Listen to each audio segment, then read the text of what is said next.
Realmente nós somos uma igreja que acredita na oração, no poder da oração, e se nós não orarmos, as nossas casas, as nossas vidas estarão fragilizadas. Por isso que Jesus ele deu tanto empenho na questão da oração, porque a oração faz toda a diferença. Vamos abrir nossas Bíblias em Miqueias capítulo 6, verso 8. Você que trouxe a sua Bíblia, que trouxe o seu aplicativo, vamos abrir lá para marcar, porque é muito importante nós pegarmos a Bíblia e a lermos, porque é a palavra do Senhor que gera fé em nossos corações. A Bíblia diz: a fé vem pelo ouvir e ouvir a palavra de Deus. Miqueias 6, 8. Já está aqui, ó. Mas pode. Obrigado. Miqueias 6, 8. Está na Bíblia, tá? Aos que não acham Miqueias há muito tempo. Miqueias 6, 8. Diz assim: Ele te declarou, ó homem, o que é bom, e que é o que o Senhor pede de ti, que pratiques a justiça e ames a misericórdia, e andes humildemente com o teu Deus. Ele te declarou, ó homem, o que é bom, o que é o que o Senhor pede de ti, que pratiques a justiça e ames a misericórdia, e andes humildemente com o teu Deus. Esse é o versículo tema das nossas mensagens no mês de outubro, em que será nossas respostas para Deus. E é interessante, eu amo esse tema. Desde o momento que eu recebi, eu achei muito legal, porque ele vai de encontro com aquilo que é básico.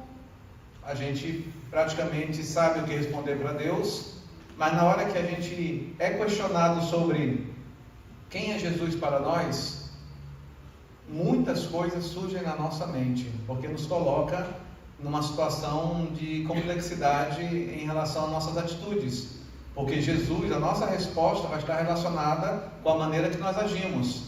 Se nós falamos algo e não agimos em relação àquilo que nós falamos, então tem uma contradição aí, e isso é o óbvio. O óbvio é acharmos que sabemos de algo, que estamos praticando algo, mas quando nós nos aprofundamos naquilo, a gente descobre que não sabemos realmente do que nós estamos falando. E quando a gente fala quais são as nossas respostas para Deus, vai tocar realmente em conceitos, em ideias, em pensamentos que a gente acha que entende, que sabe, mas na prática a gente não sabe. E eu quero trazer hoje alguns textos para mostrar que, infelizmente, a gente às vezes pensa que sabe muito, mas quando chega na prática da palavra, ou na simplicidade de uma pergunta como essa, ou de um texto como esse, a gente realmente não entende. Vamos orar. Senhor, graças te damos por tua palavra, como Miqueias capítulo 6, ó Pai, que acabamos de ler. O profeta diz, Senhor, que tu já nos falaste, e o Espírito Santo, Senhor, traz a nossa memória, nos traz a revelação, nos traz o entendimento. E é por isso que nós pedimos, Senhor, tem liberdade em nossos corações para nos trazer a tua revelação da tua palavra, para que possamos entender o que tu queres para nós. Apesar de tu já teres falado aqui, que queres que pratiquemos a justiça, que quer, Senhor, que tenhamos misericórdia, que quer que sejamos humildes, Senhor, apesar de ser tão óbvio, às vezes é uma luta para praticar cada uma dessas coisas. Por isso nós te pedimos, Senhor, sonda os nossos corações e nos faz ser totalmente teu, que não haja nenhuma área das nossas vidas em que esteja dividida em relação à tua palavra, em nome do Senhor Jesus. Amém e amém. E hoje nós vamos ler Mateus capítulo 16, abra comigo a sua Bíblia em Mateus capítulo 16. Mateus capítulo 16 é um texto que, no meio de negócios, de administração e de várias outras disciplinas, é um texto que é muito comum você perguntar por feedback, uma retroalimentação, um retorno sobre qual que é a expectativa das pessoas em relação ao que você está falando, está ensinando, está mostrando, está apresentando, está negociando. Então você sempre pergunta para as pessoas: ei, você está entendendo o que eu estou falando? Você tem alguma dúvida em relação à negociação, em relação a esse projeto, em relação às minhas competências, em relação à empresa? E a questão do feedback é muito importante, dessa retroalimentação, porque ela nos coloca numa situação de querermos saber qual que é a perspectiva do outro em relação àquilo que para nós está fácil. Para mim está fácil, eu acabei de falar, está sem luz, eu quero que coloque luz. Só que nem todo mundo entende da mesma forma, porque quando eu estou num ambiente como esse e eu falo: olha, a gente tem que colocar luz aqui, as pessoas vão pensar em lâmpada, mas nem toda lâmpada é igual. Pode ser uma lâmpada de LED, pode ser uma lâmpada de fios ainda, pode ser tanta. Então a interpretação que vem na cabeça de cada um é muito complexa, e aquilo que a gente acha que é óbvio, na realidade é uma pegadinha que nos leva a tropeços o tempo todo. Eu estava conversando hoje cedo com o Roberto, falando que eu sou muito criticado por algumas coisas, e tem uma que eu sou mais criticado do que todas as outras coisas. Mas esse ponto que eu sou criticado, assim, eu ainda não, estava falando, eu ainda não senti de Deus de mudar esse meu pensamento. Mas se alguém tiver uma maneira diferente de pensar, pode me falar depois, porque eu aconselho as pessoas assim. As pessoas chegam para mim e dizem assim: pastor, eu agora entendi o que é inteligência artificial. Por causa da inteligência artificial, você ouviu aquele jogador? Aquele jogador acabou de assinar um contrato usando só a inteligência artificial. Ele não foi atrás de advogado, ele não foi atrás de agente, ele só usou a inteligência artificial. Ele fez um super contrato lá num time da Inglaterra. Então, pastor, eu quero a sua opinião. Eu posso seguir dessa forma ou não? E a minha resposta sempre é: olha, você nunca pode dar a decisão da tua vida nas mãos de um sistema. Há profissionais que estudaram, têm experiência de acertos e erros, e por isso adquiriram maturidade para ajudarem na tomada de decisão. Por isso, se você precisa de um contador, procure um contador. Se você precisa de um advogado, procure um advogado. Se você precisa de um psicólogo, procure um psicólogo. Se você precisa de um psiquiatra, procure um psiquiatra. Não entregue a tua vida nas mãos de um sistema. Esse sistema não tem experiência, esse sistema não sabe quem é você, cada pessoa é diferente. Eu não concordo de você colocar as tuas decisões nas mãos de uma inteligência artificial. Aí a pessoa fica revoltada comigo: pastor, isso é um absurdo, como é que o senhor pensa assim, nessa modernidade? Eu disse: meus queridos, as pessoas estudam, elas têm as suas formações, elas têm as suas experiências, e elas ouvem, elas olham nos olhos, e elas vão discernir. Cada caso é um caso. A inteligência artificial não tem esse discernimento, não tem esse feeling, não tem, essa sensibilidade de olhar. É a mesma coisa do RH, da experiência das pessoas. Decidir escolher pessoas pela inteligência artificial. Quantas pessoas competentes e talentosas estão deixando-se de lado porque a inteligência artificial não sabe julgar se aquela pessoa é boa ou não para aquele cargo, baseado somente em determinadas regras. E várias pessoas ficam com raiva de mim: pastor, é um absurdo, porque advogado cobra caro, contador cobra caro. E aí eu estava falando: olha, não coloque o preço no trabalho dos outros, não coloque preço na profissão dos outros, porque o contador, ele é muito fundamental nas nossas vidas. Eu falo isso porque eu tenho muitos colegas que já faliram negócios por causa de não terem contador, quiseram ser os seus próprios contadores. Eu tenho muitos colegas que pioraram nas questões emocionais porque não foram um psicólogo, foram procurar coaches, procurar pessoas que falam palavras de efeito, mas não sabem o que é realmente tratar a alma. Então assim, todos são experientes? Infelizmente, tentativa e erro que nem mecânico. Vamos ter bons mecânicos, vamos ter maus mecânicos, vamos ter... E aí é uma coisa em que cada um de nós vai julgar a competência de cada um, mas dada os limites. E quando a gente olha aqui nesse texto de Mateus capítulo 16, verso 13, então se nós formos ler, é bem interessante nós lermos juntos aqui, 13 em diante, do 13 ao 16, aliás 13 ao 21. Indo Jesus para os lados de Cesaré de Filipe, perguntou a seus discípulos: quem diz o povo ser o Filho do Homem. Ou seja, o que as pessoas estão falando de mim? Jesus está perguntando isso. E os discípulos responderam. Uns dizem João Batista, outros dizem Elias e outros Jeremias, ou alguns dos profetas. E aí Jesus olha para os discípulos e diz assim: e vocês? O que vocês dizem que eu sou? E aí responde Pedro e diz: tu és o Cristo, o Filho do Deus vivo. Olha que coisa tremenda. Tu és o Cristo, o Filho do Deus vivo. Então Jesus lhe afirmou: bem-aventuradas Simão Barjonas, porque não foi carne e sangue que te revelariam ou te revelaram isso, mas foi meu Pai que está nos céus. Quando eu leio esse texto, eu fico pensando sobre a alegria e a frustração de Jesus. Quando Jesus pergunta: o que as pessoas estão dizendo de mim? O que elas acham que eu sou? Porque estão vendo milagres, estão ouvindo palavras, estão sendo ensinadas, estão vendo que eu estou trazendo a manifestação da palavra do Senhor, eu estou trazendo à tona a vida da palavra que eles sempre escutaram. O que eles estão dizendo?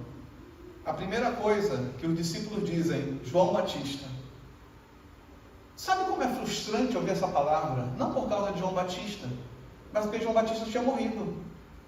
Se João Batista tinha morrido, se alguém está falando que ele é João Batista, é porque acredita na reencarnação. Estamos falando aqui no mínimo de alguém que tem uma mentalidade espírita, esotérica, alguém que não entendeu nada do que Jesus estava fazendo. Mas como assim que não entendeu? Ah não, eles acham que você é João Batista. E Jesus: como assim que eles acham que eu sou João Batista?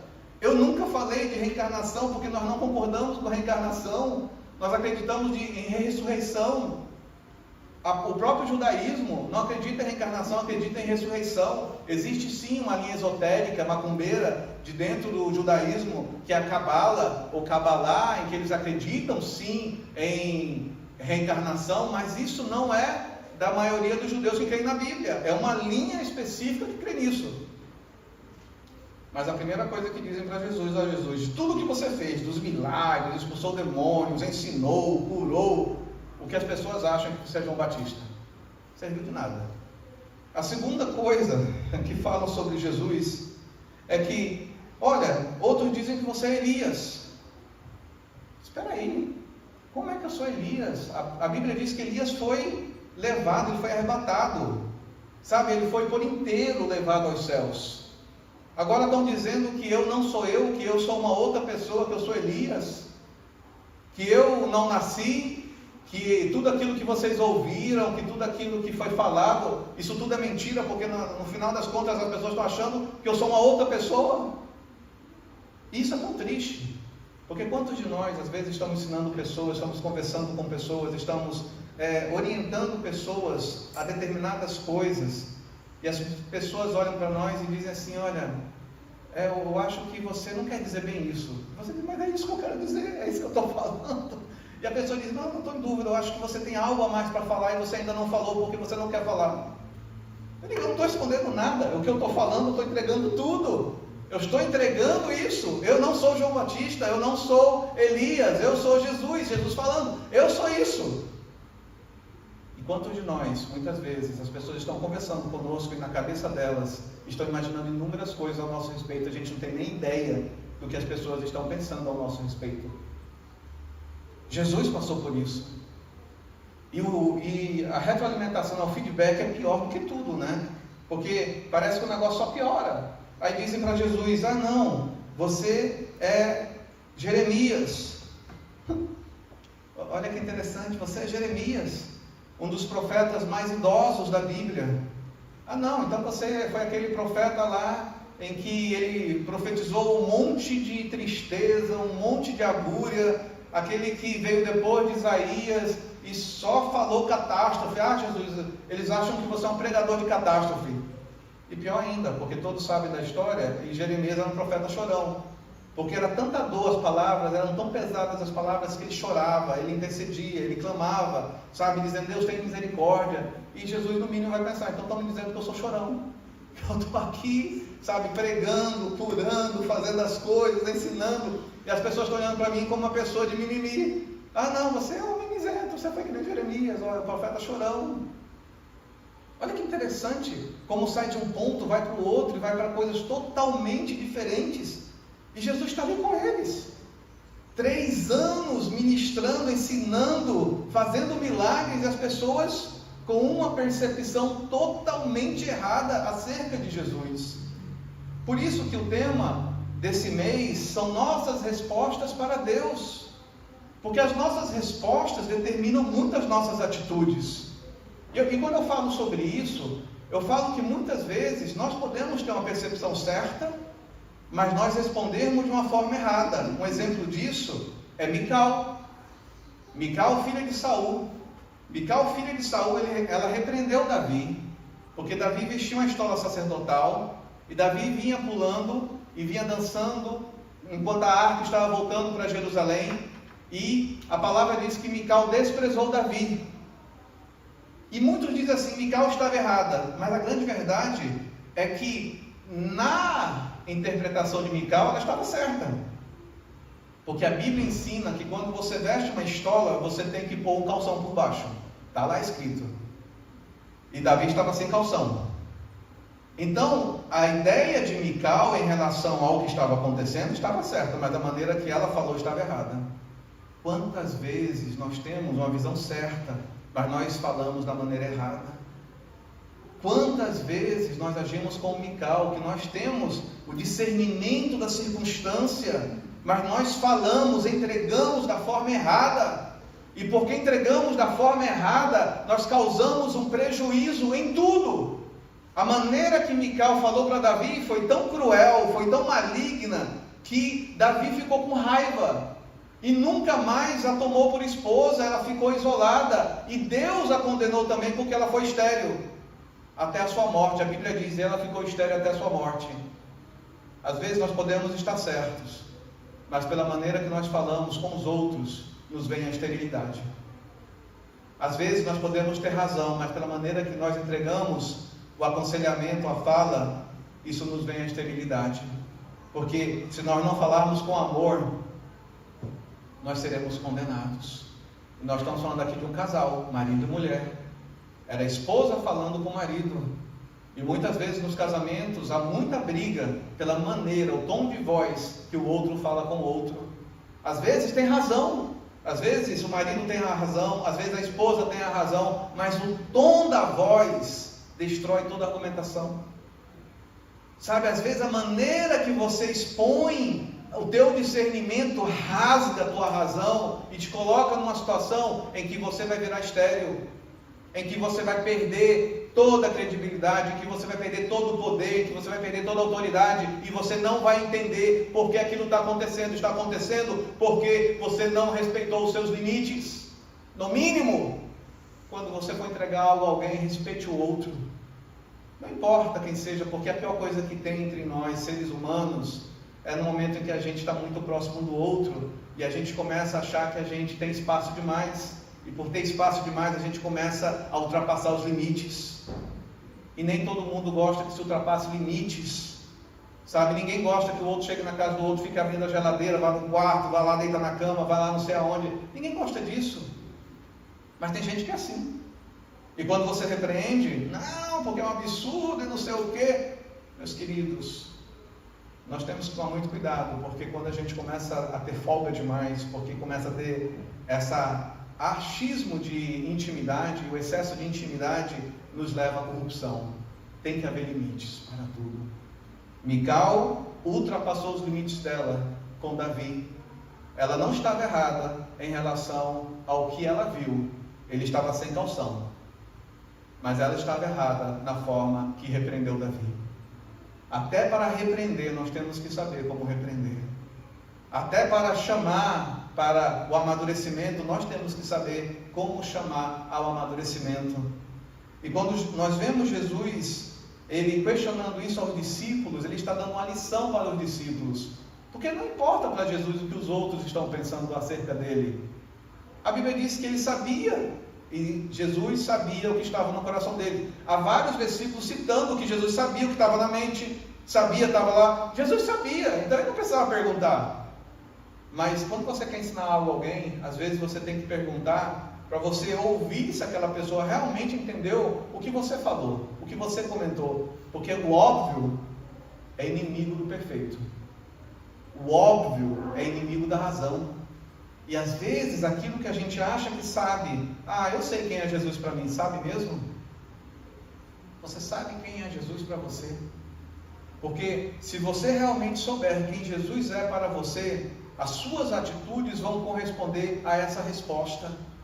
E se as suas atitudes não correspondem a essa resposta até hoje, é porque Jesus ainda não é aquilo que você acha que ele é. Porque se nós formos levar em consideração o que muitos acham ou que querem em relação a Jesus, todo mundo quer um salvador, alguém que os salve o tempo todo dos seus erros. Todo mundo quer alguém que vá lá e salve e tire do sufoco e não sei o quê. Mas ninguém quer um Senhor, alguém que diga, olha, pare de fazer isso. Nós queremos um Salvador, mas nós não queremos um Senhor. E na maioria dos aconselhamentos que a gente faz, o maior problema das pessoas é esse conflito de querer um Salvador, mas não querer um Senhor na sua vida. E nós temos que aprender que ou Deus é o nosso Senhor, ou nós teremos outros senhores nas nossas vidas. E esse é o ponto. Quem são os senhores da sua vida? Porque se Deus não é prioridade na sua vida, outro é prioridade, alguma coisa é prioridade. Porque quando nós lemos Mateus 6,33, abre lá por gentileza, Mateus 6,33, abra aí na sua Bíblia. É um versículo óbvio, nós sabemos decorado.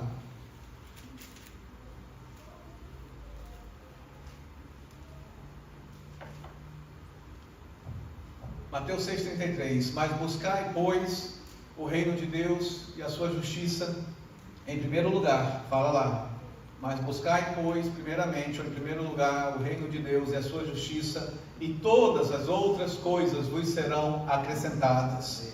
Prioridade, foco, buscar em primeiro lugar. Se Deus não é prioridade na minha agenda, a minha agenda vai ter muitas outras prioridades. Se Deus não faz parte diariamente das minhas atribuições, dos meus afazeres, alguma coisa vai estar nessa minha lista de atividades. Porque Deus, Ele se entregou por nós, Jesus se entregou por nós e nós nos entregamos a Deus. Será que nós realmente nos esforçamos para Deus? Será que realmente, quando ninguém está nos olhando, quando nós não estamos aqui no decorrer da semana, nós estamos nos entregando para Deus? Porque assim, se Deus é Senhor da sua vida, independente de você estar aqui ou não, você vai continuar a prática que você diz que faz. Eu busco a Deus. Então você busca na igreja, você busca fora da igreja, você busca em todos os lugares. Porque eu não busco a Deus somente na igreja. Então quem é Jesus para você? Ele é seu Senhor? Então por Ele ser o seu Senhor, você o está buscando diariamente, em todos os lugares, de todas as formas, de toda a sua força, de todo o seu entendimento? Ou você só busca quando é mandado? Nós vamos fazer agora um jejum, agora você vai jejuar só porque a igreja está colocando jejum. Você vai louvar só porque a igreja está estabelecendo um dia de louvar. Você vai ler a Bíblia porque agora a igreja estabeleceu um programa diário de leitura da Bíblia. Porque se não tivesse programa diário de leitura da Bíblia, você não vai ler a Bíblia espontaneamente. E esse é o ponto da espontaneidade. Se Jesus é o Senhor da sua vida, qual é a espontaneidade de buscar a Deus que você está tendo? Porque a maturidade te faz buscar aquilo que você ama.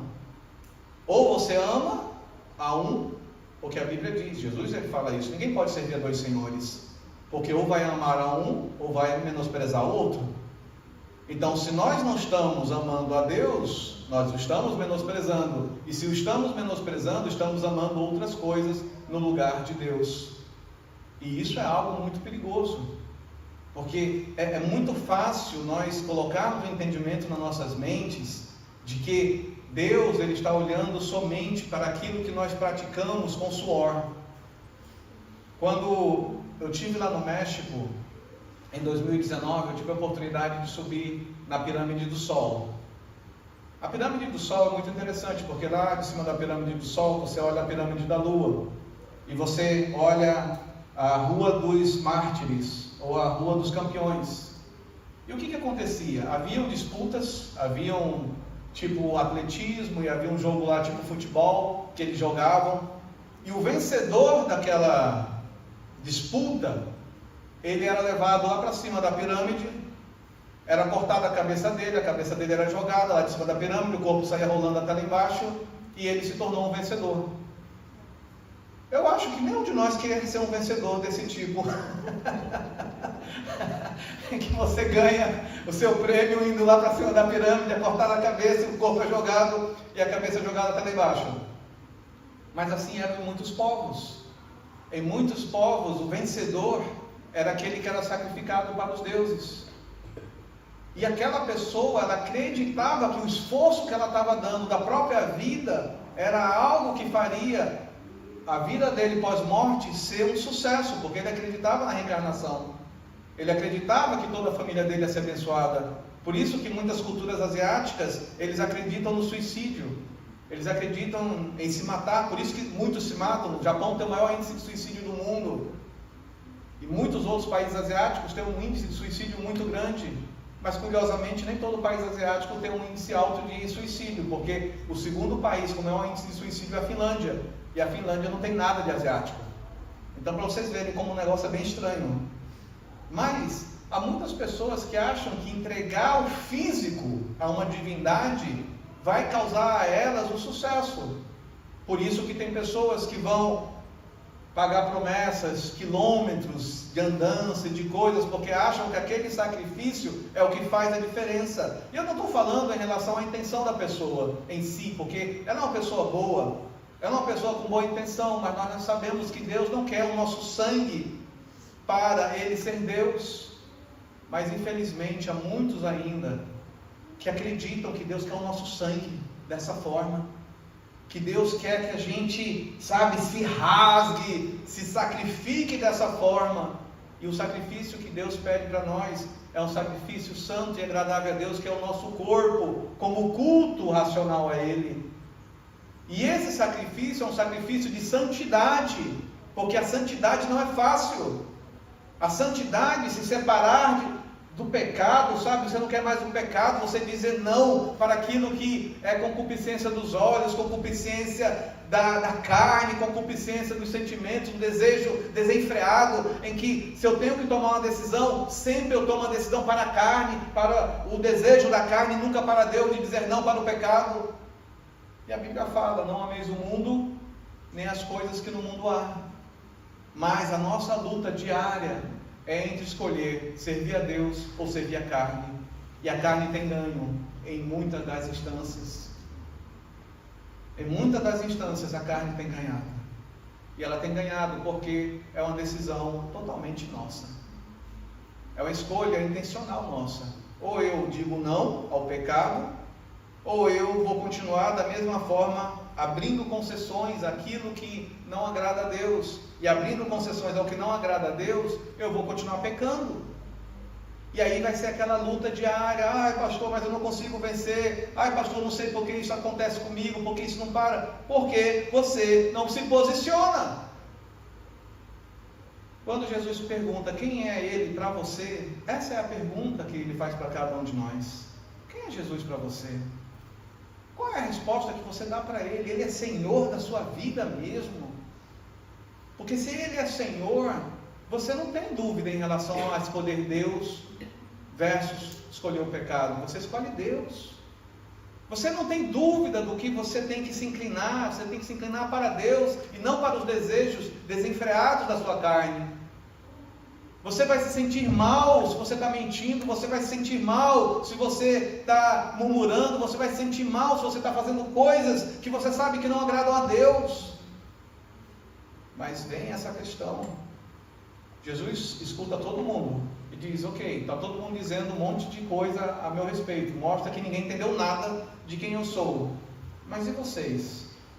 Vocês sabem quem eu sou? Vocês entendem quem eu sou? E quando a gente para estudar um pouco mais sobre os ensinos, as palavras que Jesus dá, nós vamos entender que na maioria das vezes os discípulos não entendiam nada do que Jesus pregava. Muitas das vezes Jesus estava ali o discípulo chegava: Senhor, o que é isso que você falou? Não entendi nada. Aí Jesus: meu Deus do céu, vocês também não entenderam? Várias vezes, até vocês não entenderam. O que vocês estão entendendo? Nós estamos andando junto. Eu estou falando em parábolas para que os outros não entendam, mas é para vocês entenderem. E se vocês não entendem, me perguntem, para que vocês tenham certeza do que eu estou ensinando.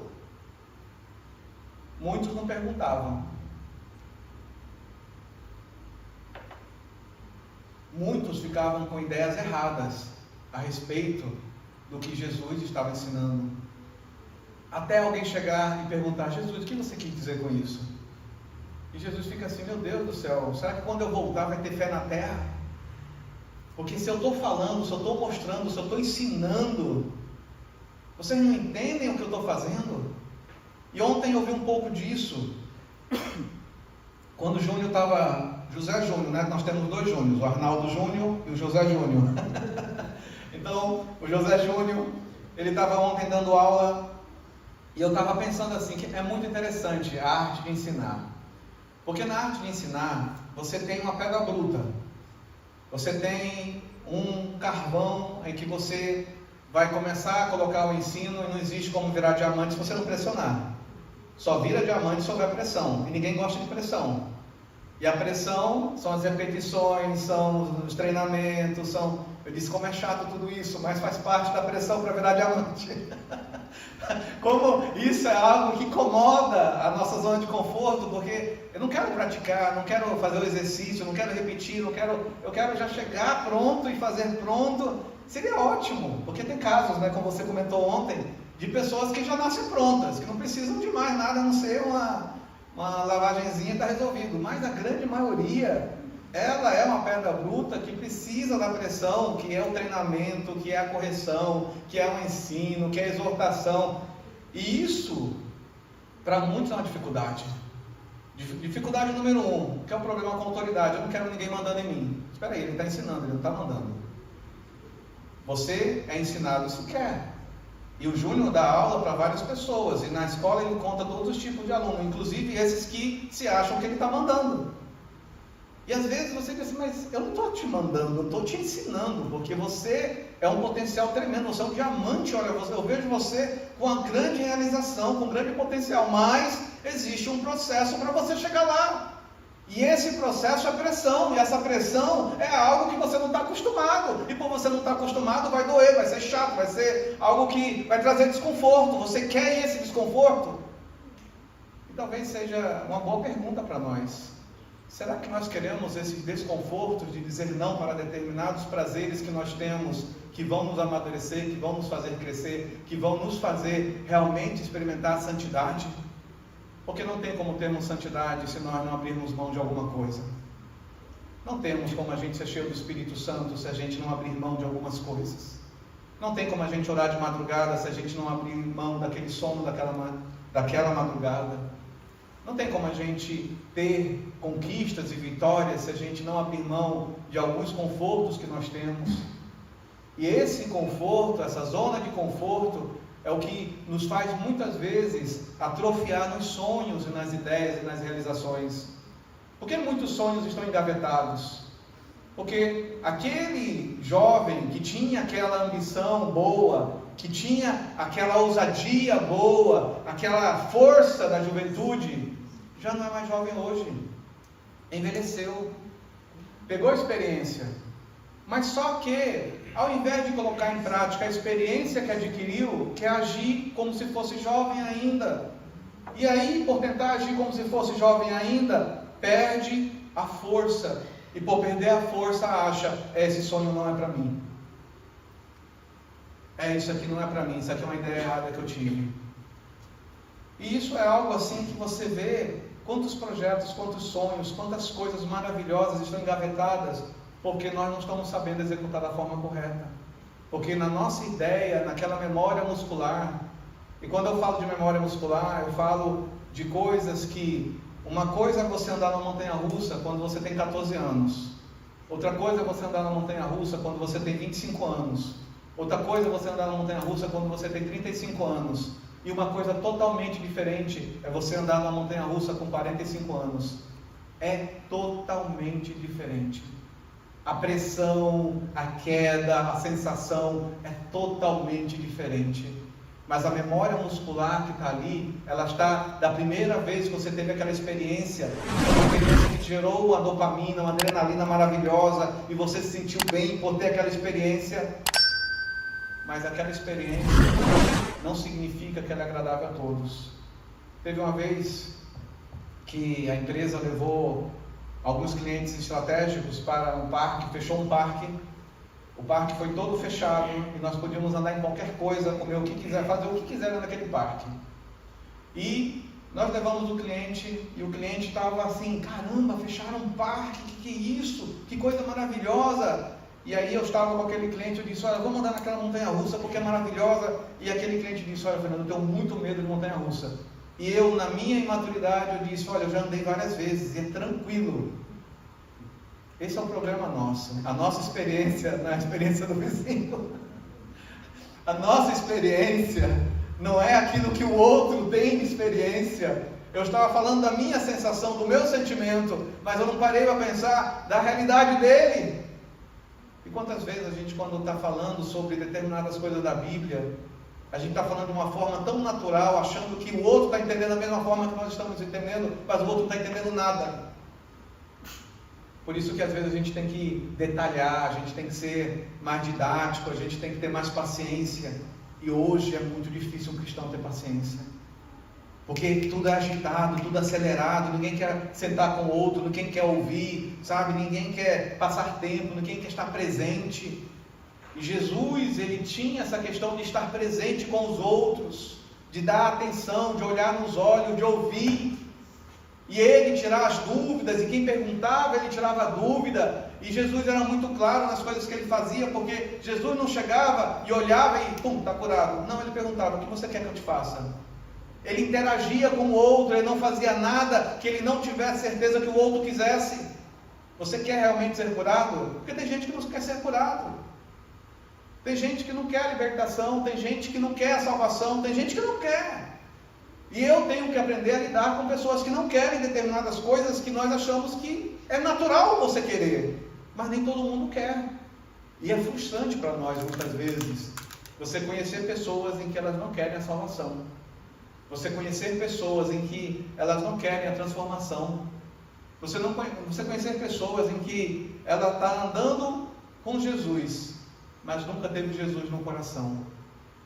Isso acontece muito. As igrejas estão cheias de pessoas que andam com Jesus, mas nunca tiveram Jesus no coração. Andam com Jesus porque estão ouvindo a palavra, estão lá nas células, estão lá na oração, estão lá no louvor, estão em todos os lugares, e elas não têm intimidade com Deus. Deus não tem netos, Deus tem filhos. Isso é uma palavra praxe, mas é verdade. Ele quer pessoas de intimidade. Você é meu filho, sabe? Você é uma pessoa que eu te conheço pelo nome. Deus nos conhece pelo nome, mas nós conhecemos Deus pelo nome dele. Porque quando Jesus nos pergunta: quem sou eu para você? A sua resposta determina as suas atitudes. E essas atitudes vão mostrar se você realmente tem prioridade em Deus ou não. Se Deus realmente faz a diferença na tua vida ou não. E aí é onde as coisas acontecem de forma diferente. Essa semana lá perto de casa teve a colheita de um campo, e era um campo que assim já estava mais de muito tempo, meses, em que tinha aquela plantação de cana-de-açúcar, e de repente chegaram aquelas máquinas grandonas e aquelas máquinas menores com depósito para cair os pedaços das coisas que tinham caído lá dentro, e aquela coisa maravilhosa de ver as colheitadeiras puxando as canas, cortando ela, tirando as palhas, deixando já tudo picadinho já para levar e fazer as coisas que eles tinham que fazer com a cana. E a colheita, assim, mexia com tudo, o cheiro da cana, o ambiente da colheita, tudo era maravilhoso, porque parecia que contaminava, né? De uma maneira muito boa o ambiente, porque você fica assim: uau, como é bonita a colheita. Eu fico pensando, quantos de nós estamos esperando colheitas? Quantos de nós estamos esperando realmente aquele momento em que a gente vai ver a resposta de oração? E quando chega aquele momento, não vem a resposta. Porque é como diz lá em Isaías ou Ezequiel, em que estavam grávidos e no momento que foi dar a luz, deu a luz ao vento. Tem muita gente passando 9 meses engravidado e quando chega a época de dar a luz vento. Porque Deus não foi o Deus delas o tempo todo. A gestação não foi a gestação dela o tempo todo. Foi só uma ilusão da mente delas. Eu tenho a ilusão de que eu estou servindo a Deus. Eu tenho a ilusão de que eu estou buscando a Deus. Eu tenho a ilusão que o culto que eu estou fazendo é o correto. Mas como esse culto que você está fazendo é o correto, se você não quer ter contato com as pessoas?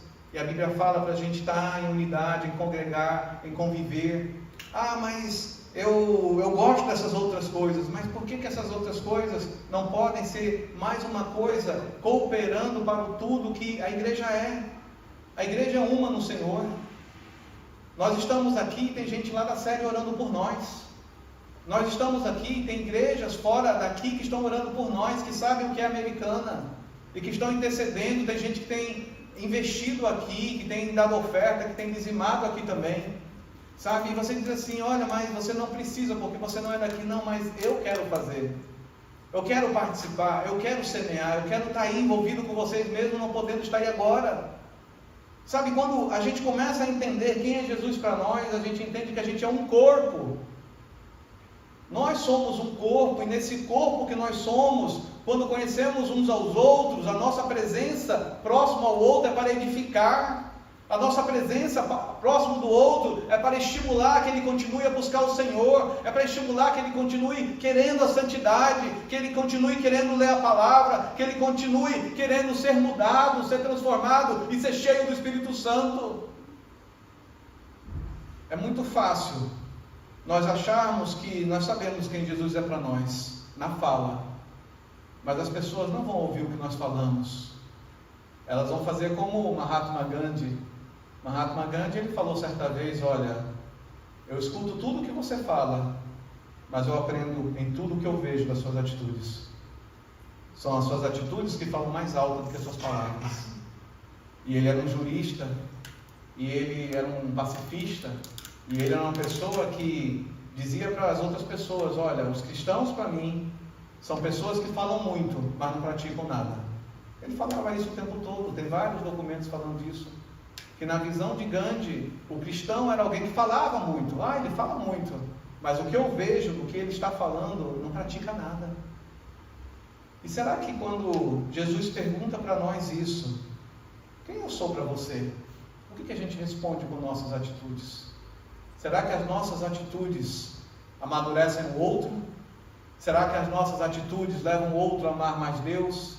Será que as nossas atitudes levam o outro a ter mais paciência? Será que a nossa atitude leva o outro a ter mais maturidade, mais quebrantamento, mais discernimento? Ou as nossas atitudes fazem os outros olharem para nós e dizer: para ser crente que nem ele, não quer nem fazer negócios? Eu acho que todos nós já ouvimos que tem muita gente que não faz negócio com crente. Não, com crente eu não faço negócio, porque ou o povo enrolado é crente, ou o povo mentiroso, porque fala e não cumpre o que fala, não sei. E a gente escuta o tempo todo. Sabe, é o tempo todo que nós escutamos. Isso é tão triste. Isso é tão triste de se ouvir, porque infelizmente há muitos maus exemplos. Há maus exemplos. Mas o nosso papel é resgatar essas pessoas. Porque o Evangelho é para que cure e transforme todas as pessoas que têm um problema no caráter, que não têm um problema no caráter, que têm um problema nas atitudes, que não têm um problema nas atitudes. O Evangelho, as boas novas, é para alcançar todas as pessoas. Mas esse alcance só é possível se aquela pessoa entende quem Jesus é para ela. Porque se ela não entender, ela vai ser uma religiosa.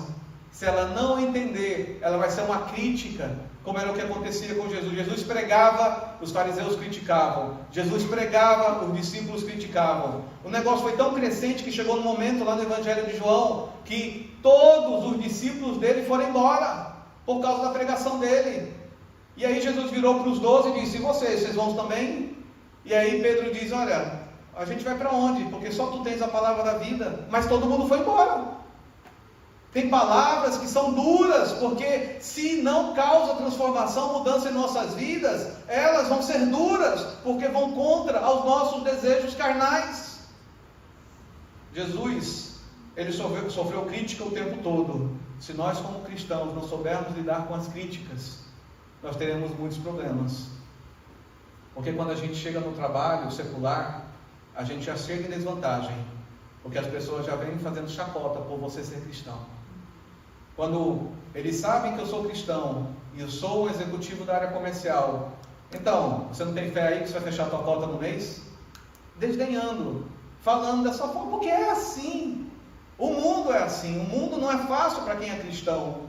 E se você pegar todas as narrativas, todas as ideologias, todas são contra os cristãos. Está tendo uma chacina de cristãos na Nigéria e ninguém fala nada. Está tendo várias mortes de cristãos lá em Moçambique e ninguém está falando nada. Tem cristãos sendo perseguidos aqui no interior do Brasil e ninguém está falando nada, porque a morte de cristão não importa. Porque o mundo se volta contra tudo aquilo que é de Deus. E se nós não nos posicionamos e dizemos quem é Jesus para nós estaremos com aqueles que vão dizer, não, você só nega Jesus que está tudo bem, porque de coração você sabe que está servindo. Meus queridos, então tem gente que está negando Jesus todo o tempo, porque as atitudes dela mostram a negação de Cristo o tempo todo. Aquele que serve a Jesus, ele não nega a Jesus. Aquele que serve a Jesus, ele é decidido e posicionado por Cristo o tempo todo. E essa é a revelação de Pedro. Pedro responde, tu és o Cristo, o Filho do Deus vivo. No versículo 16. Tu és o Cristo, o Filho do Deus vivo. Será que é essa a nossa resposta a Jesus quando Ele pergunta para nós, quem é Ele para nós?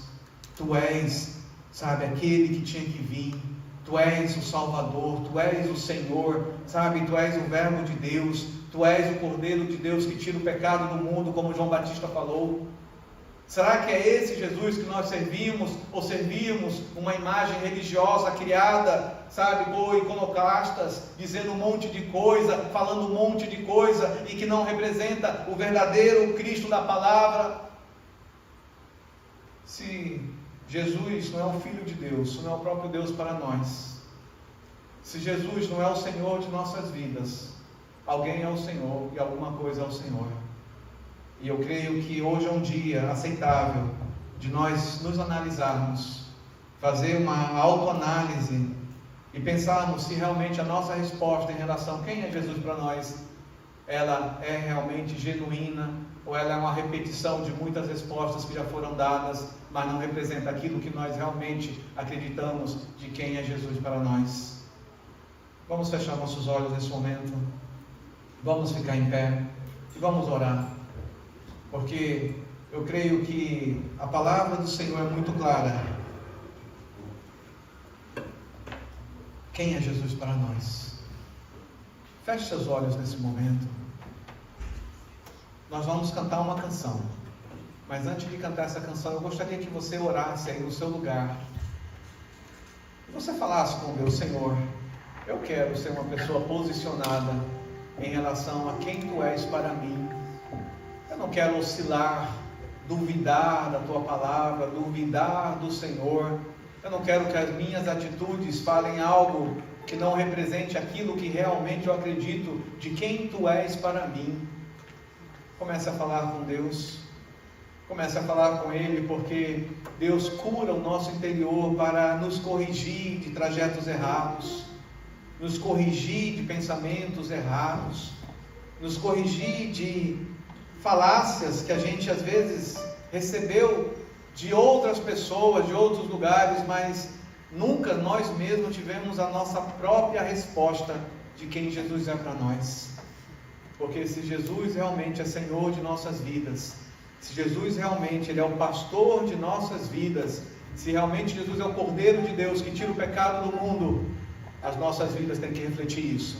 E se não estão refletindo, é porque Jesus não é isso para nós.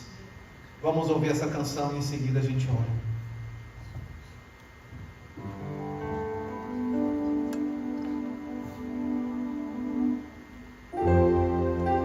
Somos uma igreja acolhedora, formada por discípulos de Jesus que anseiam compartilhar seu amor e tornar o seu nome conhecido em todos os lugares. Acolhemos todas as gerações e idades porque entendemos a importância da família e as necessidades de cada fase da vida. Para isso, nossos ministérios, que por meio da graça de Deus, procuram responder os desafios estabelecidos em nosso tempo. Encorajamos a comunhão e a vida comunitária em nossos pequenos grupos. Nos encontramos semanalmente nas casas e em outros lugares para orarmos, nos conhecermos e servirmos uns aos outros por meio das nossas células. Crescemos quando nos relacionamos como comunidade, pois cremos que assim como o ferro afia o ferro, um amigo afia o outro. Somos apaixonados pelas Escrituras e a recebemos por inteiro, como sendo totalmente a palavra de Deus, e crendo que nela encontramos todas as respostas para todas as circunstâncias das nossas vidas. Abraçamos a grande comissão e queremos a cada dia aperfeiçoar a nossa obediência ao nosso Salvador. Proclamamos o amor de Deus pelo poder do Espírito Santo com palavras e obras e temos visto a manifestação do seu poder nos presídios, abrigos, visitas aos enfermos, escolas e nas ruas da nossa cidade. Levamos o Evangelho às crianças, autoridades militares, refugiados, imigrantes, ricos, pobres, todos aqueles que estão de perto e de longe. Amamos missões. Com generosidade das contribuições da nossa comunidade, manifesta pela obediência a Cristo, enviamos missionários e plantamos igrejas em São Paulo, no interior do estado, no sertão, em todas as partes do mundo. Queremos ser sal e luz onde estamos, em todos os lugares e até os confins da terra. Acolhemos as vocações, dons e talentos dados por Deus. O Senhor da Seara chama a cada um de nós para o serviço e por isso encorajamos toda a nossa igreja a servir uns aos outros e também aqueles que ainda não conhecem ao Senhor e precisam da salvação e a transformação que somente Cristo pode dar. Não somos perfeitos, mas temos a perfeição dele como nosso alvo e acreditamos no discipulado como a maneira de tornar cada um de nós continuamente parecidos com Cristo. Queremos ser filhos que reproduzem e discípulos que frutificam. Ele nos enviou e disse: vão e façam discípulos de todas as nações, batizando-os em nome do Pai, do Filho e do Espírito Santo, ensinando-os a guardar todas as coisas que eu tenho ordenado a vocês. E eis que estou com vocês todos os dias até o fim dos tempos. Esse é o nosso propósito. Essa é a razão de sermos simplesmente igreja. Sejam bem-vindos à Batista do Povo.